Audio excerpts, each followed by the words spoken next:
Welcome back, everybody, to the May 28th, 2026 AI update. And the question, of course, right now is, are we getting closer to AGI?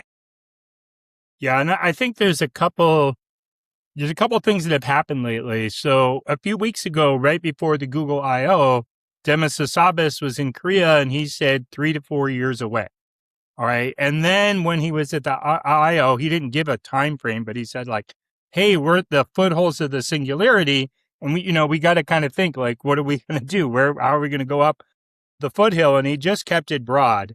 And then a bit after that, we have this, people were talking, right? And they're interviewing Sundar, and somebody said to him, oh, like, well, what do you think? He's like, well, it could be a little bit longer, but I don't see it as closely. He's like, Demis sees it.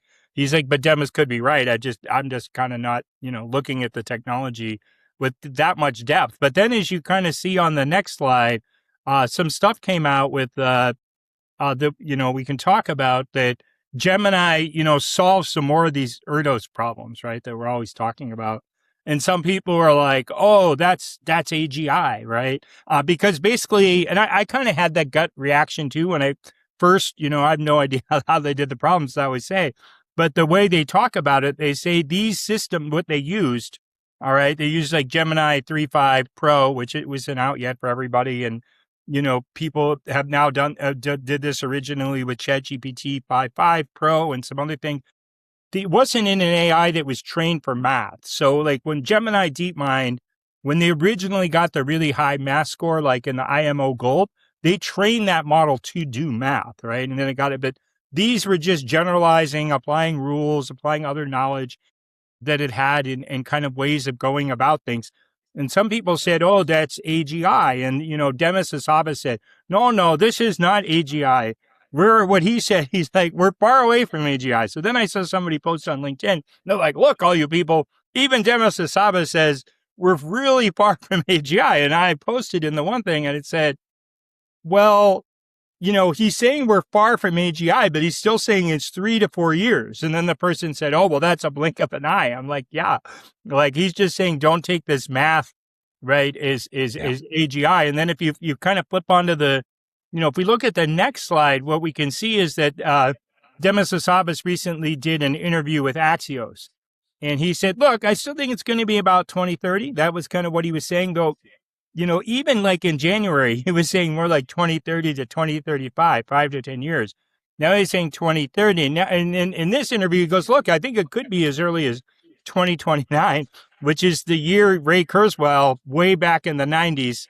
I think it was, I can't hear always, I've heard both actually, that he said this in 95 or 99. It doesn't make that much of a difference. He said in 2029, we'll have AGI. And of course, Demis has a very strict definition. So, as people say, regardless, these systems are going to be incredibly intelligent. And as he notes here, we've been seeing these different agentic, AIs, the OpenClaw, now we have Hermes, and Google's going to release something in the summer. And these AI agents are doing pretty reliable long step action. And, Demis is like, okay, well, we're about to see the next wave. And he said that might give us a preview. So we have a whole other wave of agents that we're about to get into that are very powerful. And Demis's overall message, we'll talk about this more when we get to the other main part of what we're going to talk about today. The people need to start preparing, because whether it's AGI or something that's short or whatever you want to call it, it's really big. And that's part of what he's also saying in this, is that he's using particular language, and many of the leaders are, to try and prepare us, because there is a lot that's coming. And as you see here on this slide, it references that the agentic era in this era is likely a little bit of a practice run, but we really need to start preparing. On another front, of course, that's speeding up a lot of these processes and certainly changing the way that much of this is being implemented, has to do with the blockbuster IPOs that are unfolding. SpaceX is getting ready to have its IPO first. Then there's some jockeying for a position between OpenAI and Anthropic to figure out who's going to be next. There's heard some speculation that there's going to be a limited amount of funds that'll be available for all of these big IPOs. If one of them sucks up all of the money early on, maybe there won't be as much available for later ones. Not so sure about that. I think there's plenty of money to go around between all of them. But there's also some question as to whether or not this is playing into the strategy for many of these companies for what they're releasing, how they're releasing it, what they're doing. They're looking for better market penetration, for better enterprise use. And that is certainly they're trying to speed up many of those processes. Doesn't necessarily mean they're going to be able to speed up a new model release, but they are thinking about how this will be employed and what'll happen. This is going to be an ongoing story for probably the next year until all of the IPOs are completed. And then what that ripple effect will be for the economy is something that nobody really knows yet. And then when we get into this, we are talking about also what Google for Science is able to do in terms of how it can accelerate science. This is a continuation of a story that we've talked a bit about before. Demis Hassabis, of course, is very interested in making sure that Google and DeepMind can accelerate science in important fronts, and they're rolling out these experimental tools to be able to do just that. And that's one area that they're really making a big push. That's going to have a whole host of effects, of course, as we think about what that next era is going to look like and to prepare everybody for this discussion. Yeah, just as I was putting things together, I came across this, Sam Altman saying people are going to buy intelligence from us like you buy, electricity, right? And I think that even when I heard that the first time, I'm like, I didn't really fully get it. But then today I was just really thinking about electricity, right? And how electricity transformed the world, right? You can study and work in the evenings. You kind of have a reliable source of heat in your home, which means you don't get sick. As AWG said on the Moonshots podcast, whoever imagined nuclear exposure would power like a housewife's vacuum cleaner or whatever, right? Like we have all these things. The world is because of electrification, the world, it's hard unless you really kind of think about that when you're studying history, right? The world is completely different because we have electricity. It is an entirely different civilization. So if you want to kind of think like, well, what is AI going to do? Why will AI create a new civilization? Well, if it is a utility, right, and utilities redefine how kind of society operates and functions and how we interact with each other and what we can do and how we can empower ourselves in some ways and maybe disempower ourselves in other ways. Just think for a minute what it was like, right, in the early 1800s compared to now.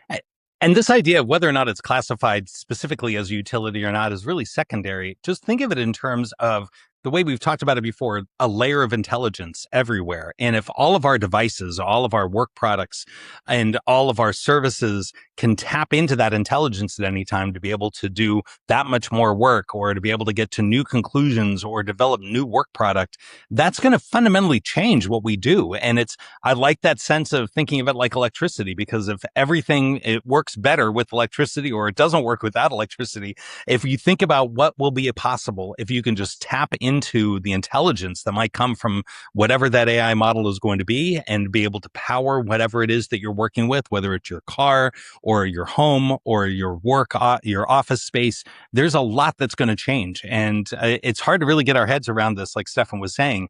The way electricity changed society over history is certainly just one facet of the way intelligence as a utility or being employed this way could change everything. And I think there's certainly an office that understands that, and that is the Pope's office.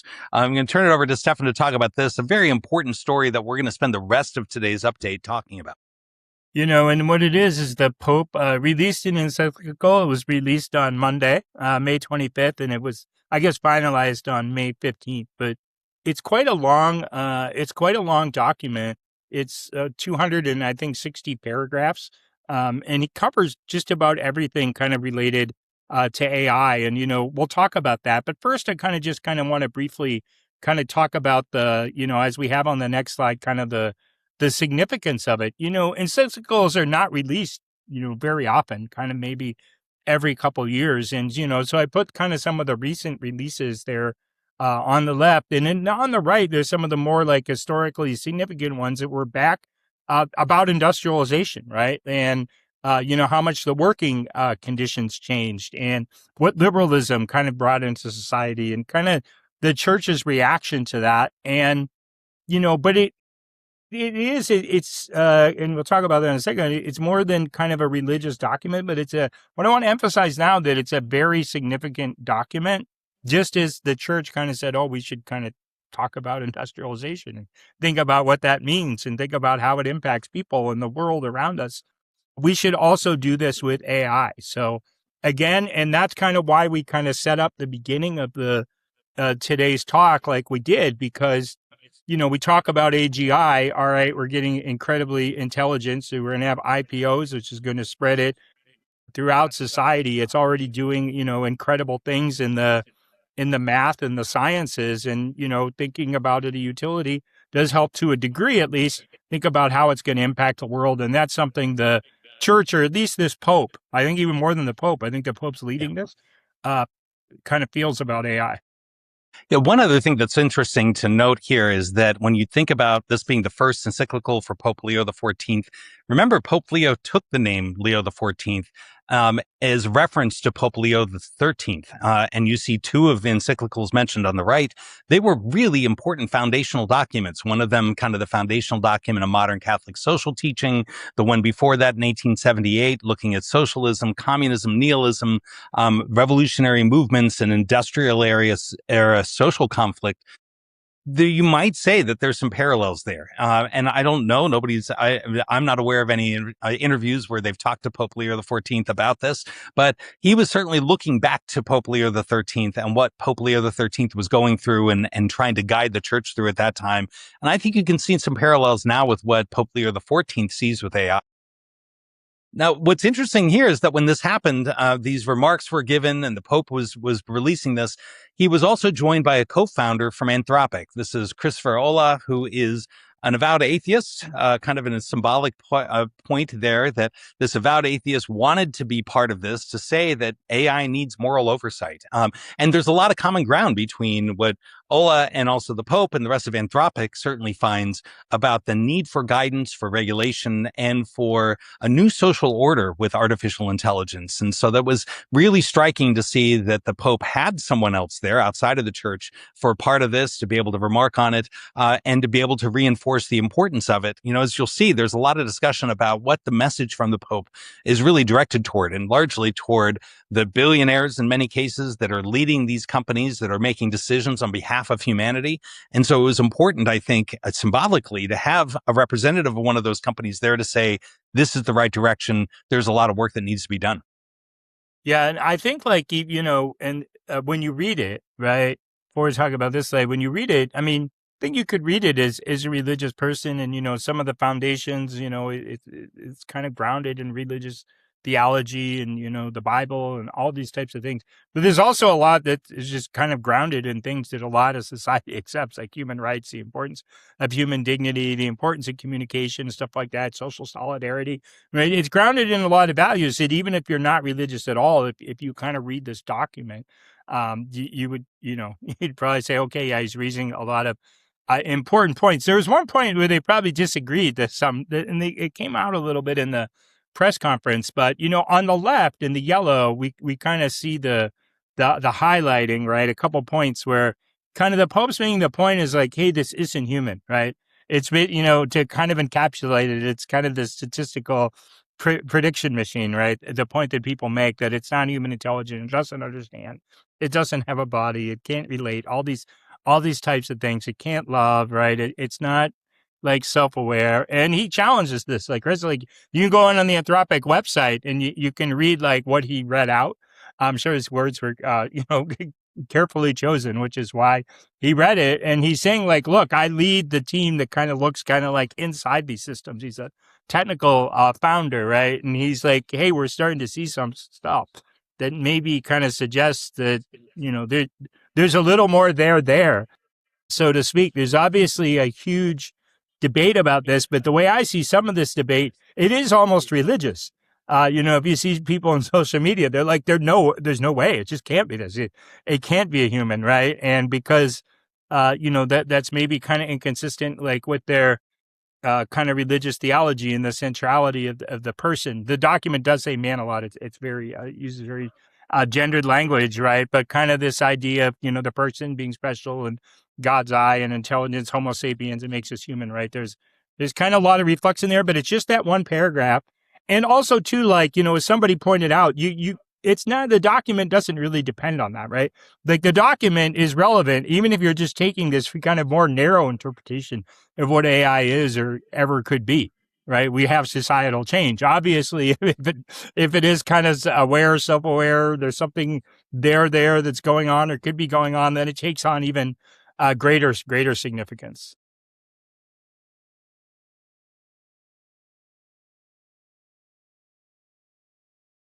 And, here, the one thing I want to start with is we talked about this at the beginning is like this, it's an encyclical. Right. So when we talked about like how significant this was, but if you read through all the document, 260 pages, he touches on like all the major issues. And today we're really going to focus on education, but he talks about like how this is going to change the whole world, including education. Right. And, there's issues of power, like you said, who controls kind of all this AI. There's environmental consequences. There's questions of our humanity, questions of how we relate to others. He talks about deep fakes. He talks about weapons. So he's kind of acknowledging this as a technology that, maybe is like electricity that's going to change the world, right? And then we contrast that with how a lot of education has approached this. And I wrote about this kind of in my Substack, is what kicks it off is like, well, we have a few page like guidance document for like kind of how to deal with AI like in schools, which is mostly, which might involve like a traffic light, in a handout for parents. Like this is not what the church did, right? The Pope's not like, well, here's a red light, green light, yellow light. When you see AI out in the wild, like here's like, this is me, we go turn on the red light and kind of stop, or like hit the green light, like and hit go, or like, here's a little handout. When I was a kid in Catholic school, they give you like this little thing, like a prayer or a little thing to remind yourself, hey, carry this with you, put it in your Bible, and just look at that whenever you see AI.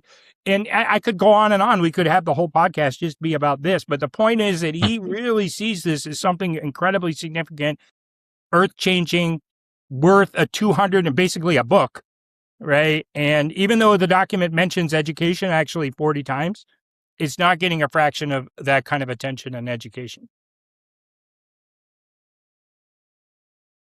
And, to the point, and I talked about this a little bit earlier when I talked about, the singularity, he's saying like we're unprepared. As a society, we're unprepared.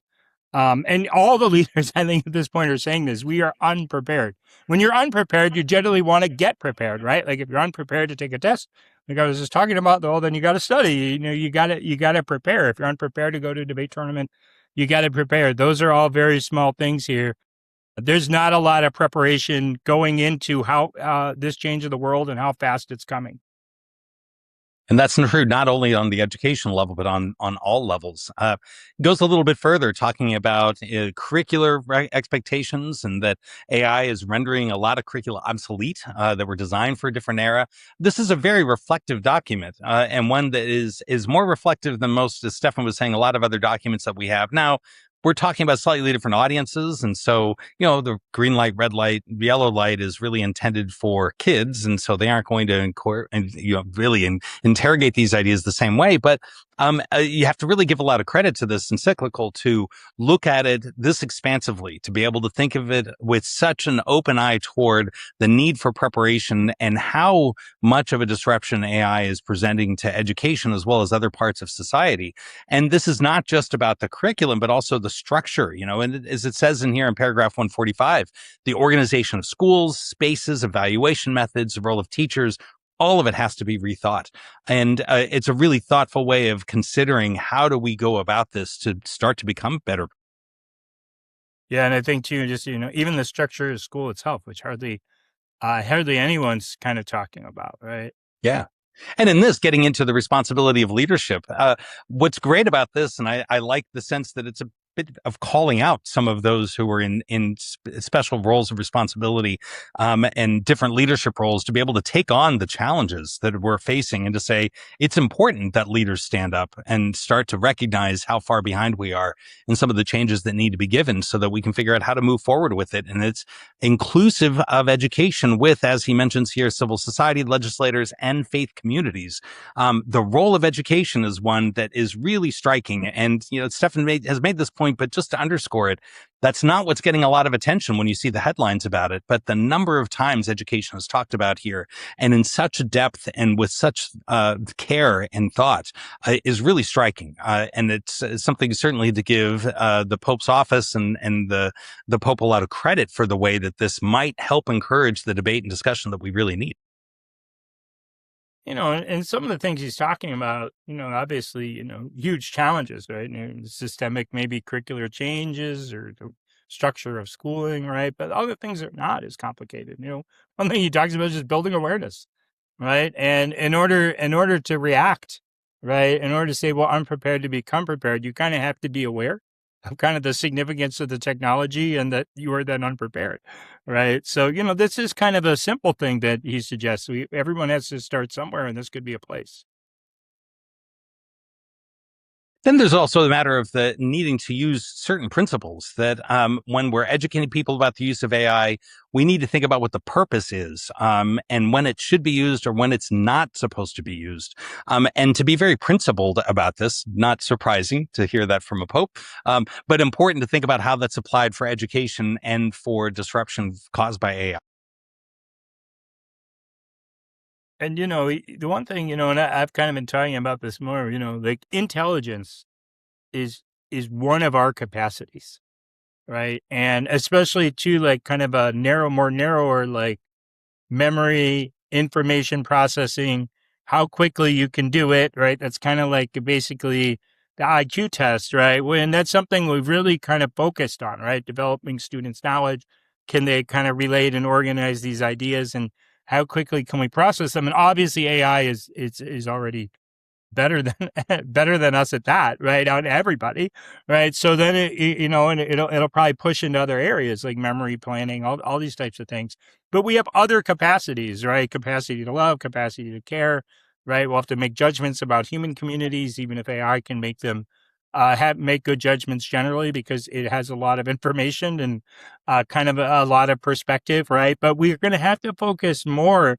Education's been so focused just on kind of developing kind of us as knowledge workers. When the employment effects are debatable, but how much we are going to start feeling less unique, right? Because these machines, like the one that's sitting right in front of me, is already better at processing information than I am. Then another section talking a bit about communication and the way that dialogue is promoted. We need to, as stated in the encyclical, therefore promote an ecology of communication. Because this is back to a lot of what we've talked about before, the importance of oral communication. When we think about it from an educational perspective for assessment, it's also about human connection. And it's about what allows us to develop ideas and to be able to have shared meaning. That's an important part of the spark of understanding as referenced within this section of it, that communication, dialogue, and the way that we have that shared meaning and that shared understanding is going to be important. Another aspect of this to really explore is to think about how do we have that shared understanding and meaning with AI.